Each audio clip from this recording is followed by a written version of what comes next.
तरी जयाचे चोकठे मानसी, मी होऊन असे क्षेत्र संन्यासी, जया निजिऱ्याशी उपाशी वैराग्य का, जे ज्ञानगंगे न्हाले.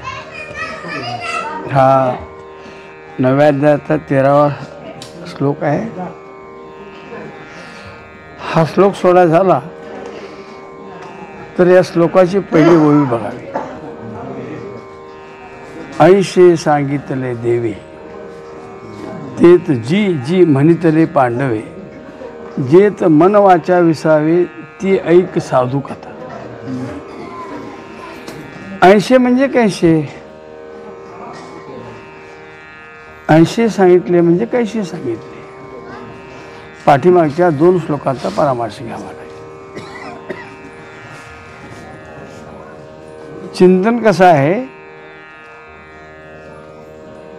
एक अज्ञानाची भक्ती आहे, अनेक ज्ञानाची भक्ती आहे, अनेक ज्ञानोत्तर भक्ती आहे.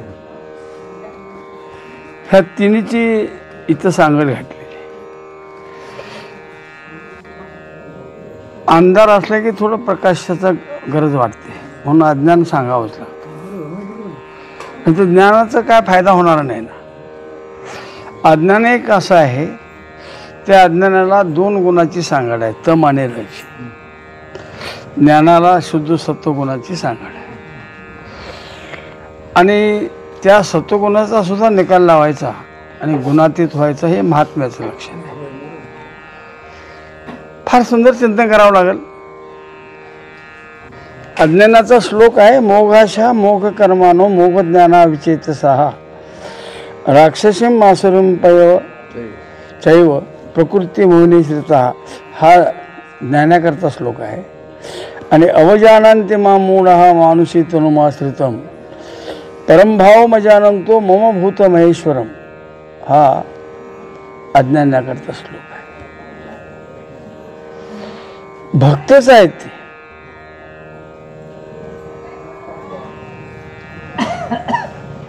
पण त्या तमप्रधान असणाऱ्या गुणाचा आश्रय घेऊन, आणि त्या गुणाचे देव वगैरे असतात. भगवान काय म्हणतात, मी असा व्यापक असताना, भूत महेश्वरम, मी सर्व भूतांतर्यामी असताना मला एका विशिष्ट मूर्तीमध्ये पाहतात. हे मूढ आहेत. कारण शेवटी शास्त्र काय सांगतं, तुम्हाला अनुभूतीला व्यापक ज्ञानाचीच गरज आहे. आणि व्यापक ज्ञान झाल्याशिवाय अनुभूती ही येऊ शकत नाही. हे ज्ञान आहे असून काय करायचं, ज्ञानापुढे जोडले. आता ज्ञान सांगत असताना वी आणि वी रहित असं 2 सांगितलं, विज्ञान आणि ज्ञान. अज्ञान कसं आहे, स्वरूपाविषयी काही चिंतन नाही. मी का जन्मलो, कशा करता आलो, इथे यायचं प्रयोजन काय, इथे किती दिवस थांबायचं आहे, ह्या किती दिवस या अहममचा सांभाळ करायचा, या देहात्मबुद्धीला किती कवटाळून बसायचं, याचा काही विचार करत नाही. कसला विचार त्या लोकांना नाही. आणि ते स्वतःच्या इच्छेनंच एक धर्म नावाचा प्रकार करत असतात, स्वतःच्या इच्छेनेच एक पंथ नावाचा प्रकार करतात, स्वतःच्या इच्छेनेच एक मोक्षासारखा प्रकार घेऊन बसलेले असतात. कापलेलं कोंबडं वर उडविलं, क्वाक म्हटलं की डायरेक्ट देवाला पोचते, हे त्यांचं लक्षण आहे. कुठल्याही शास्त्राचा आधार नसतो अज्ञानाला. आणि चारवाकाची सवय लागल्यामुळं, सोबत असल्यामुळं, देहतोची आत्मा भोजन ते मुक्ती, मरण ते मुक्ती पाखंड्याची, हे त्याचं सूत्र आहे. देहाला आत्मा म्हणणारे हा एक वर्ग आहे. काही वर्ग मनाला आत्मा मानणार आहे आणि काही वर्ग बुद्धीला आत्मा मानणार आहे. आणि एक वर्ग असा आहे, आत्मा हा मन बुद्धी चित्त अहंकाराचा विषय होत नाही, तो स्वयंसिद्ध आहे असं मानणार आहे.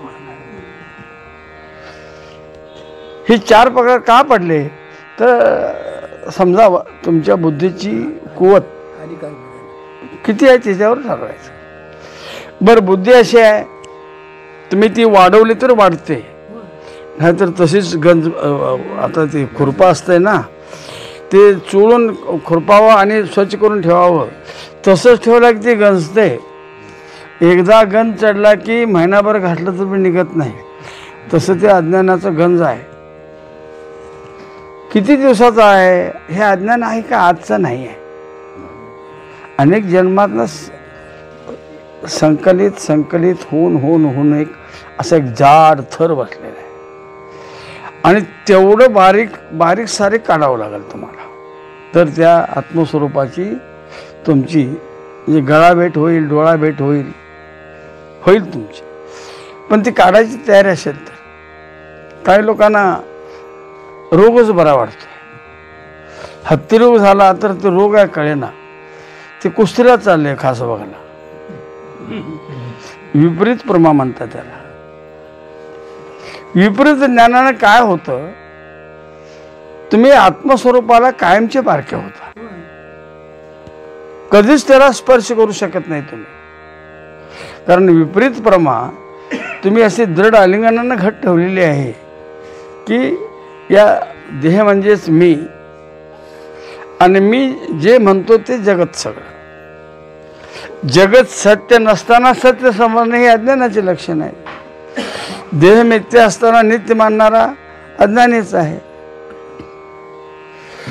तव हा देह मानून नित्य का न करती रामस. अनित्य का असं म्हणतात ना. देह अनित्य मानून आता मिळालाय तोपर्यंत त्याचा उपयोग करून घ्यावा म्हणून का नामस्मरण करते असं विचारलंय तुकोबा आहे. त्यांनी विचारा एवढं ही नालायक जात आहे.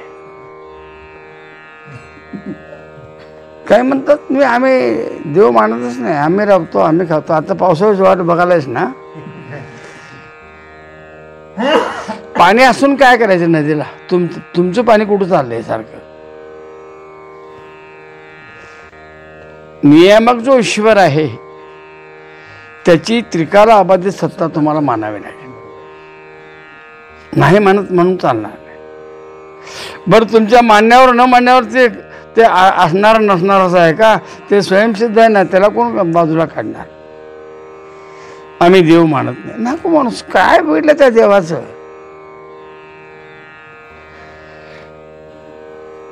मला काय म्हटलं, गुरुजींना आमच्या गावाला बोलवायचंच नाही. फार बरं झालं.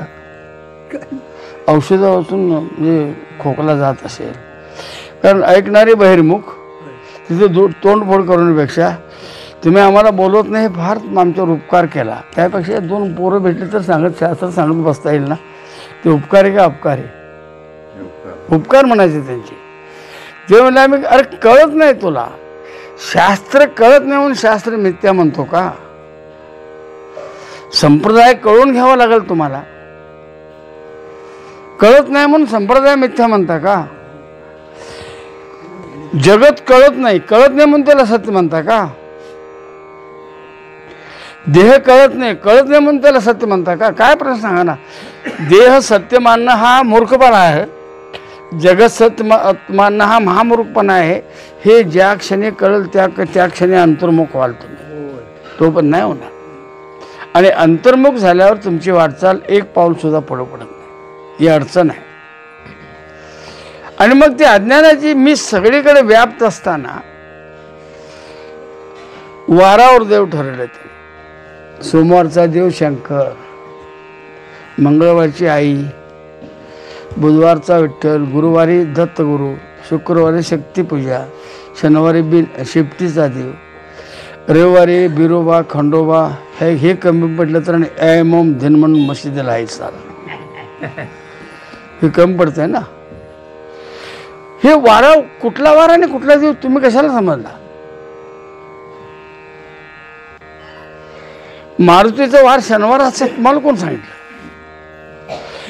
मारुती करता भक्ती केव्हाही करावी, शनिवारच करावी असं कुठं आहे? ही शनिवारीच त्या मारुतीकडे जाणार. रविवारी देवळाजवळ गेली तो सुद्धा असं करून जाते. तो म्हणतोय मारुती ये साल्या पुढच्या शनिवार सांगतो तुला. तो पण काहीतरी गचका दिलेला असतंय. बाबा क्षमा कर, येतो बरोबर, येतो येतो. अरे कशाचं येतो पुढ्या? अरे या देव समजावून घ्या. वरवरचा जो देव पाहिला तर दिव्यत्वम, दातृत्वम आणि दमनत्वम या 3 लक्षणांना देव आहे. आणि अंतरिक पाहिला तर सत्यम ज्ञान अनंतम ब्रह्म आहे. देवाची व्याख्या कशी सुटसुटीत. वरवर देव पाहिला तर तो किरीट कुंडला मंडित हे लक्षण नाही त्याचं. दिव्यत्वम, सूर्यकोटी समप्रभ, कोटी सूर्याचा प्रकाश एकत्र यावा आणि त्याचा प्रकाश साठल्यानंतर किती प्रखर पडतो, ते तेज कमी पडावं इतकं त्याचं तेज आहे. सूर्यकोटी समप्रभ, दिव्यत्व. दातृत्व किती मोठं आहे. तुमच्या पतसंस्थेला आणि बँकेला जमणार नाही. मुठभर पोहे घेऊन गाव सोन्याचं द्यायचं परवडल म्हणता, दिवाळ निघल दिवाळ. दातृत्व हे दातृत्व फार कमी झालं. विष घालून मारायला आलेल्या पुतण्याला सायूची मुक्ती देणारा हा कुठला देव आहे? ह्याला दातृत्व म्हणतात. 100 अपराधानं शिशुपालला मारलं पण मोक्षाला पाठवलं, हे दातृत्व कोणाचं आहे? असं दातृत्व भगवंताशिवाय तू मानावर नाही मान का, तुझ्या मान्यावर तुझं सर्टिफिकेट का त्याचं देवत्व चालाय नाही, मात्र त्याच्याशिवाय तुझं चालणार नाही. त्यानं आपली सत्ता जर काढून घेतली तर तू लगेच म्हणतोस देवा अनेक 8 दिवस तरी थांबव, पोरीचं लगीन ठरलंय आता येऊ नकोस. आता कुठला देवा रे भडव्या? त्यानं काही सूत्र असे केलेत ना, कारुण्य भाव नसलेला यम, कारुण्य नसलेले संत, निर्विकार असणारा देव. किती सुटसुटीत केले बघा त्याने. आपल्यात डिपार्टमेंट चांगलं फार केले त्यानं. यमाला जर कारुण्य असतं तर मांगेवाडीत संख्याच मावली नसते. मरायची आलेली जी मरायचीच नाही ठरलं असल्यानंतर ह्या गल्लीत काय मावली असते आणि त्या गल्लीत काम ते अकनूरपर्यंत गावठाण वाढवावं लागलं असतं. त्याला कारुण्य भाव नाही असं वर्णन आहे. तुमच्या कर्म अकर्माप्रमाणे तुम्हाला फळ देणारा जो यम आहे, तो यम तुमच्या पुण्याला स्पर्श करत नाही पण पापाला फळ द्यायची सोबत नाही.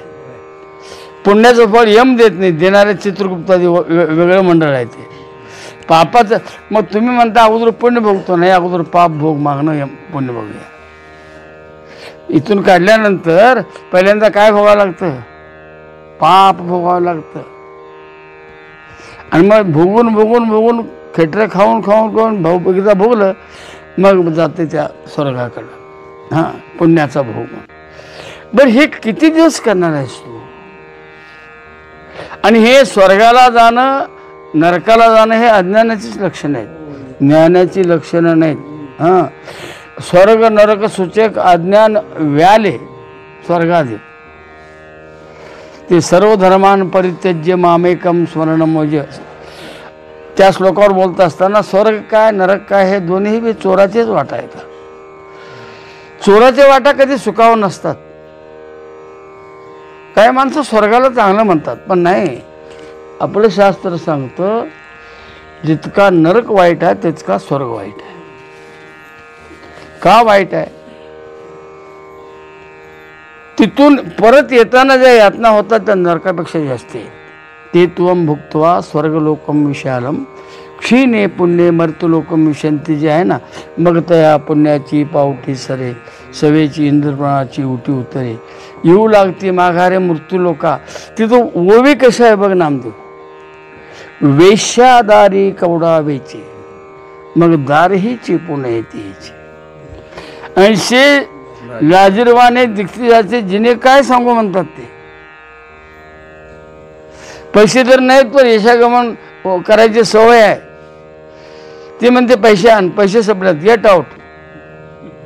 अत्यावश्यक उधार उसणार करते. वेश्या म्हणते मनी इज इम्पॉर्टंट असेल तर आत, नाही तर गेट आउट. सारखं त्या वेश्येच्या घराकडं दाराकडं असं बघते फिरून फिरून फिरून. तसंच स्वर्गाकडे बघते.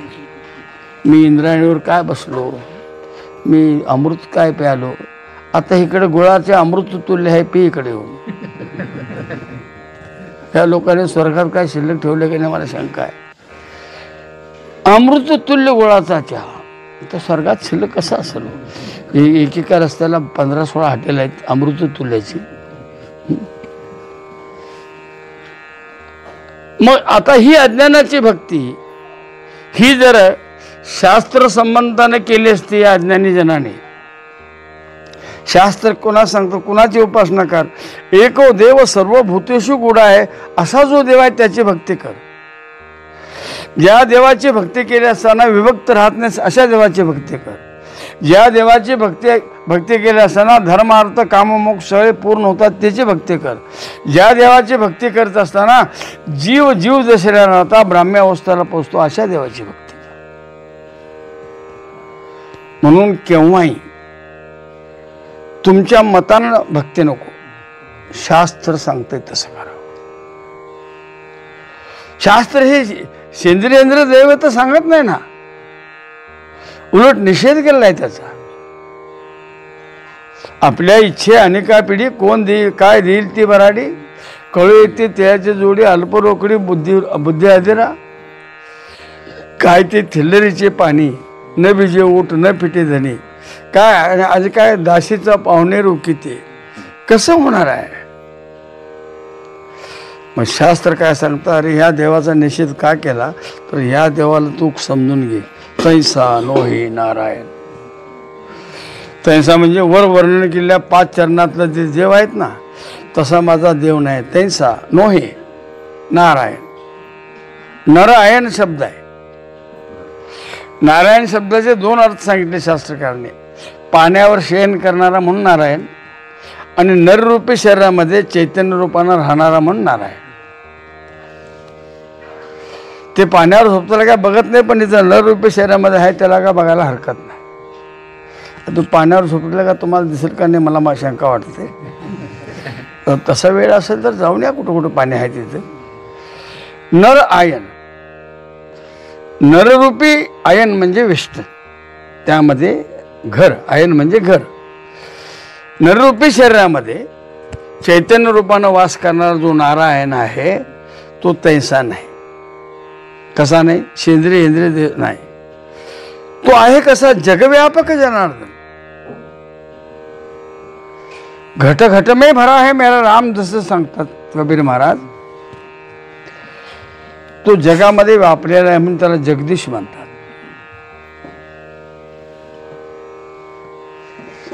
जनामध्ये दिसतोय म्हणून त्याला जनार्दन म्हणतात.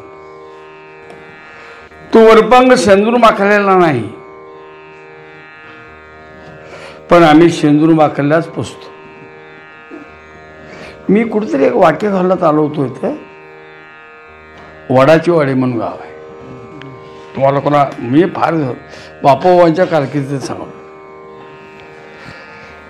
मी जरा त्या या असल्या क्षुद्र देवताबद्दल जरा वाईट बोललो. तो पुजारी आला म्हणला आमची देवी लय वाईट आहे, तुझ्यावर घातले तर तुझे नांगी आवळेल म्हणलं. मी म्हटलं एकच इटला आहे का आणि कुठले आहे बघ म्हटलं. एकदमच 10-12 एकदम घाल. हे सगळं भय तुमच्या तमोगुणाचं आहे. देव घालणं, देव काढणं, मूठ मारणं, तुमच्यावर बंगाली जादू करणं, हे सगळं शूद्र देवतेचं काम आहे. तुमच्या आमच्यावर करतील पण शंकराचार्यावर प्रयोग करून बैठला. पूज्यपाद शंकराचार्य. अशा देवताच्या मागे लागून काय होणार आहे? आयुष्य फुकट जाते आणि पाप वरून बसते. मग ज्ञानी काय करतो? या शूद्र देवतेकडे लक्ष नाही. ज्ञानाचं अधिष्ठान जे ब्रह्म आहे ते त्याची उपासना करता येत नाही. काही लोक म्हणतात आम्ही निर्गुण उपासक आहोत. निर्गुणाची उपासना होईल काय? निर्गुण तत्व चिंतन करायचं आहे, उपासना होत नाही. सगुण उपासक आहेत म्हणून निर्गुण उपासक म्हणता येणार. उपासना करण्याकरता काहीतरी आकार असावं लागतं. नाम, रूप, संबंध, जाती, क्रिया, भेद एवढा असेल तर त्याची उपासना करता येते. मग निर्गुणांची उपासना करायचं नाही तर काय करायचं? त्याला जाणण्याचा प्रयत्न करायचा. ती जाणण्याची लक्षणं सांगितली. तत्पदाचं चिंतन कर, त्वमपदाचं चिंतन कर, आणि मग अशी पद्धत झाल्यानंतर ती साधना पूर्ण होईल. ते सुद्धा कोणाच्या तरी मुखातून ऐकू नकोस. जे श्रोत्रिय ब्रह्मनिष्ठ आहेत, कृपाळू आहेत, त्यांना जा, शरण जा. त्यांना इतकी सेवा कर, ते सेवेनं तृप्त होतील. तुला विचारतील, बाळ काय अडचण आहे? त्यावेळी सांगितले, मग अपेक्षित जे आपले तेही सांगती पुशेले, जेणे अंतःकरण बोलले संकल्पा नाही. अगोदर जे वयव असतं ना, तनु मनु जीवे चरणाशी लागावे, अगरवता करावे दास्य सकळ. माणसाला फल पाहिजेत, पण गुरुचं दास्यत्व नको. गुरुदक्षिणा भरपूर घ्यावी आणि आम्हाला क्षणात मुक्त करून टाकावं. तुझे बाचं देणं लागतात का बघा. एवढं सोपं असतं तर सगळ्यांनाच प्राप्त झालं असतं. जसं तुम्हाला जर तूप पाहिजे असेल तर 4-5 प्रक्रिया तुम्ही दुधावर करायला लागतील. तापावं लागेल, विरजन घालावं लागेल, काही पिरियड थांबावं लागेल, मग दही होईल, त्यातून घुसळण करावं लागेल, लोणी निघेल, परत त्याला तापावं लागेल, आणि त्यात पाणी आहे की नाही बघण्याकरता पाणी टाकून बघावं लागेल. काढ दिशे आवाज आला. इतक्या प्रक्रिया जर तुपाला लागत असतील तर ब्रह्मज्ञानाला प्रक्रिया नकोत का? उठसूट विचारतात, अहम ब्रह्मस्वरूप म्हणजे काय? तो काय फोनवर विचारायचा प्रश्न आहे काय?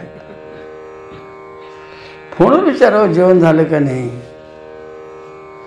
आज कुठल्या गावाला लुबाडला वगैरे विचारावं. अहम ब्रह्मास्मी फोनवर विचारायच्या गोष्टी नाही ना. माणसाला एवढं स्वस्त वाटतं, स्वस्त नाही बाबा.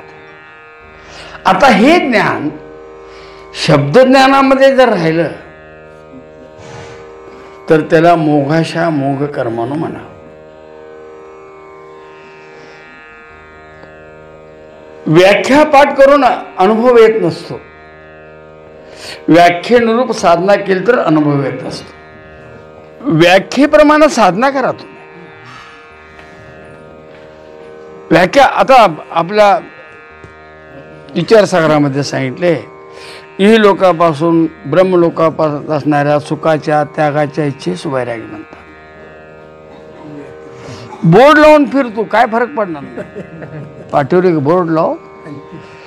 अरे वैराग्य विषय रांधली रस सोय जेवणारा ठाऊक होय, ते ताटची सांडून ज्या परी तैशी संसारा या समजता, जाणी जी अनित्यता पै वैराग्य दौडिता पाठीला. ही व्याख्या कुठे आहे? ही व्याख्या नाही आहे, कृती आहे, साधना आहे. काय साधना आहे? भुकेलेला मनुष्य खूप, आणि एका दारापुढं आला, बाबा काय मिळेल का खायला?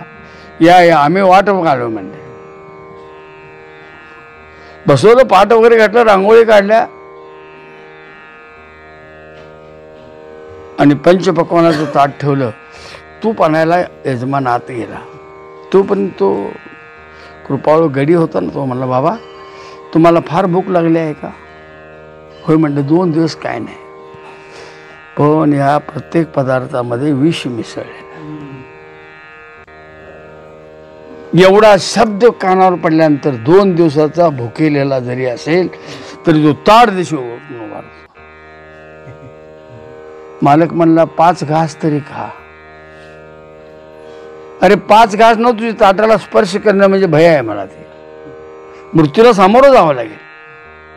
ते ताटची सांडूनी जयापरी कृती आहे, इथं साधनेची कृती आहे.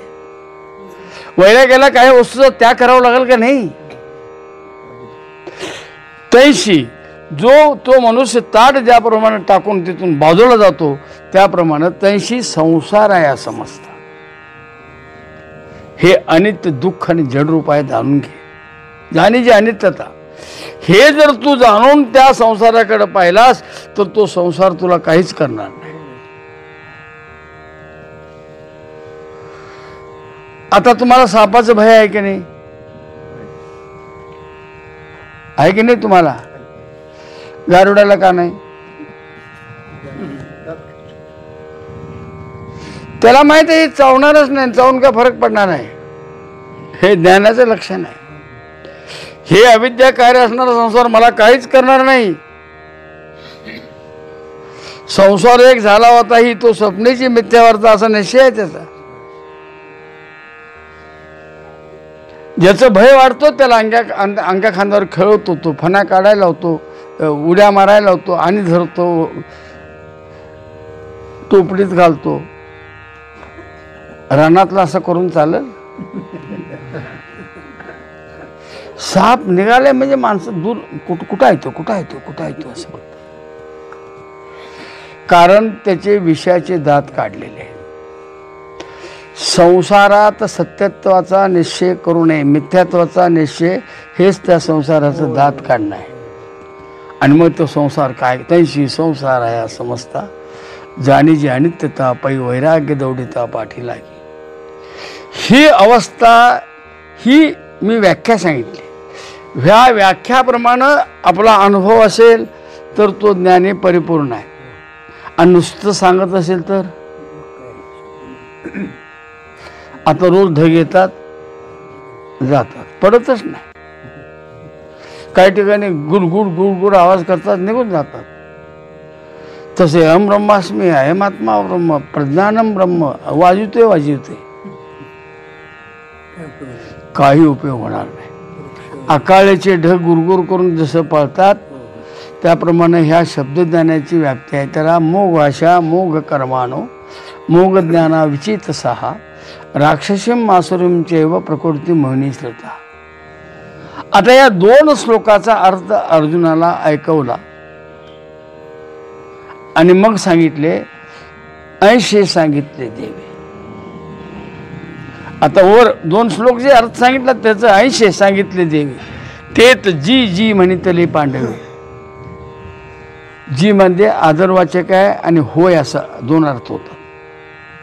जी आदरवाचक आहे, ओ म्हणायचं नाही, जी म्हणायचं, आदर असतो. आता तुला हे दोन श्लोक जे सांगितले आता ते ऐकलंस ना, आता ऐक. जे मन वाचा विसावे ते एक साधू कथा. आता तुला मी काय सांगतो. आणि मग श्लोक आहे महात्मा नसतो माम पार्थ दैवीम प्रकृतीमाश्रिता भजंतन्य मनसो ज्ञात्वा भूतादिम अवयम. किती सुंदर ओवे आहे. शब्द कसा आहे बघा, व्याकरण फार सुंदर आहे. सहज बोलता बोलता काहीतरी गप्पा मारतंय. हा तर मी काय सांगत होतो, ह्या दोन श्लोकाच्या गप्पा झाल्या तर मी काय सांगत होतो, तरी जयाचे चोकटे माणूस. ज्याच्या चोख मनामध्ये मी क्षेत्र संन्यासी होऊन राहतो,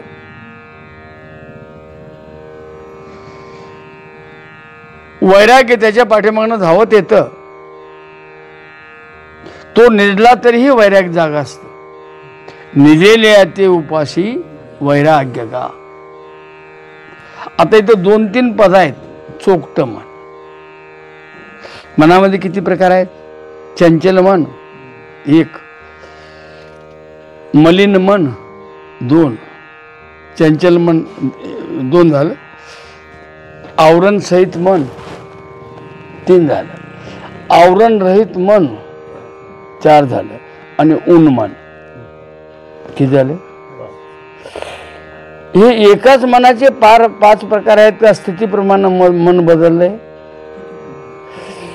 स्थितीप्रमाणे मन बदललंय. ते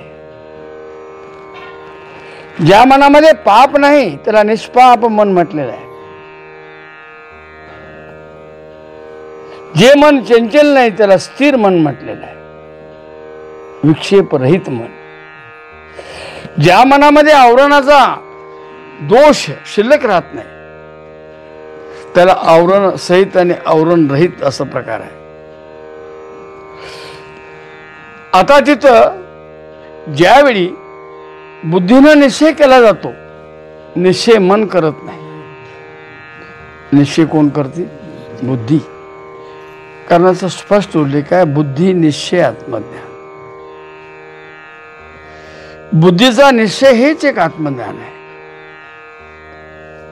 मी ब्रह्म आहे हा निश्चय आहे. मी ब्रह्म आहे म्हणण्यामध्ये काय काय नाही. मी देहधारी नाही, मी अंतःकरण नाही, प्राणवाला नाही, कोशवाला नाही, देहत्रयीचा साक्षी, हे सगळं त्यात आलं. मी नाही म्हणण्यामध्ये. मग या मनाला चोखटं का म्हणतात? चोखटं मन म्हणजे त्यात एक सूत्र कसं आहे, जे ज्ञानोत्तर भक्ती करता कल्पित घेतलेलं असतं त्याला चोखटं म्हणून म्हणा. हे ध्यानात ठेवा. ज्ञानानंतर तो ज्ञानाचा अनुभव होण्याकरता तुम्हाला भक्तीचाच आश्रय करावा लागेल. आश्रय करताना मन असावं लागतं. आणि ते जे स्वीकारलेलं मन आहे ना त्याला चोखटं मन म्हणतात. आणि ते महात्म्यांचं असतं. आमचं चोखटं असत नाही कधी सुद्धा. आमचं कुठल्या क्वालिटीत बसतं अजून मलाही माहिती कळेना. त्यांचं चोखटं मन आहे. कारण त्या मनामध्ये अभिलाषा नाही, प्राप्त नाही. मग काय आहे, जे प्राप्त झाले ते या देहामध्ये भोगण्याकरता स्वीकारलेली एक अवस्था आहे. ते महात्मा स्वीकारतात.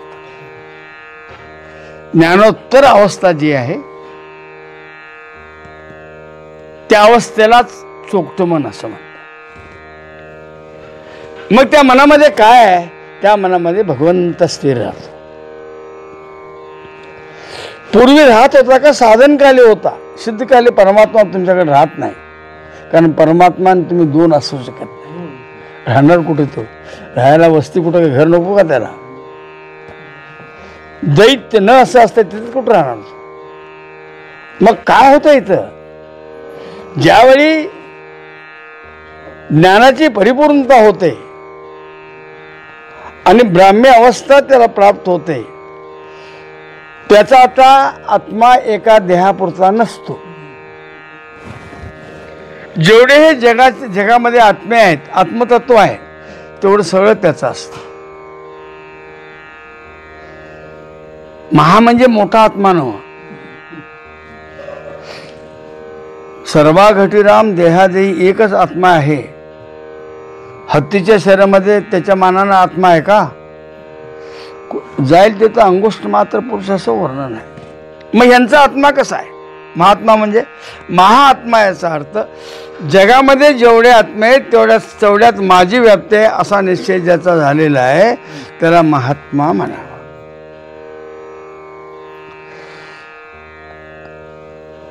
नाहीतर चिंतन करत असताना आत्मस्वरूप ब्रह्म सर्वगत सदा सम, तिथे अणु नाही विषम. एक अणु एवढं सुद्धा विषम सत्ता नाही. मग त्याला महात्मा कसा सिद्ध होईल? त्याचा आत्मा इतका व्याप्त आहे. रेड्याच्या पाठीवर मारले चापकाचे आसूळ. ज्ञानोबराने आपली पाठ दाखवली. याला महात्मा म्हणावं. वळ कुठे उठले होते? ज्ञानोबरांच्या पाठीवर. ते स्वतः वेदांती होते. रेड्याला वेदांती बनवलं, त्याला काय? त्याला महात्मा म्हणावं. सावतोबा महात्मा आहे. सावतामाळी महात्मा आहे. महात्मा हिता हाच शब्द आहे. तुकोबार आहे महात्मा आहे. नामदेव आहे महात्मा. अव्यक्त असणाऱ्या मूर्तीला व्यक्त करून दूध पाडणारा महात्मा नव्हे का? त्या कांद्यामध्ये कांदा मुळा भाजी अवघी विटाबाई माझी म्हणणाऱ्या सावतोबाला महात्मा म्हण. हे विश्वाची माझे घर म्हणणारे ज्ञानोबा आहे ना महात्मा म्हण. आम्ही चकोर हरिचंद्रमा म्हणणाऱ्या निवृत्तीनाथांना महात्मा म्हण, दलिता कांडिता तुझ गाईन अनंता म्हणणाऱ्या जनाबाईला महात्मा म्हण, मुंगी उडाली आकाशी तिने गेले सूर्याशी म्हणणाऱ्या मुक्ताबाईला महात्मा. त्यांचा आत्मा इतका विशाल आहे. तुका म्हणे जे जे भेटे ते ते वाटे मी ऐशे, अशी ज्यांची अवस्था आहे त्यांना महात्मा म्हणतात. आणि त्यांच्या आता कल्पित वृत्तीला चोखटं मन म्हणले. त्या मनामध्ये मी क्षेत्र संन्यास घेऊन राहतो. मला कुठेही बघू नका, मी त्याच ठिकाणी. ते ज्ञानानं न्हाले, ज्ञानगंगेमध्ये न्हालेत. बाथरूममध्ये नव, ज्ञानगंगेमध्ये न्हालेत, पूर्णता झालेल्या आहेत. धर्म त्यांच्याकडे चालत येतो. धर्म करी राहणेवा. बरं, एवढं होऊन सुद्धा, एवढी दशा प्राप्त होऊन सुद्धा भगवंताचं भजन विसरत हे त्याचं मुख्य आहे.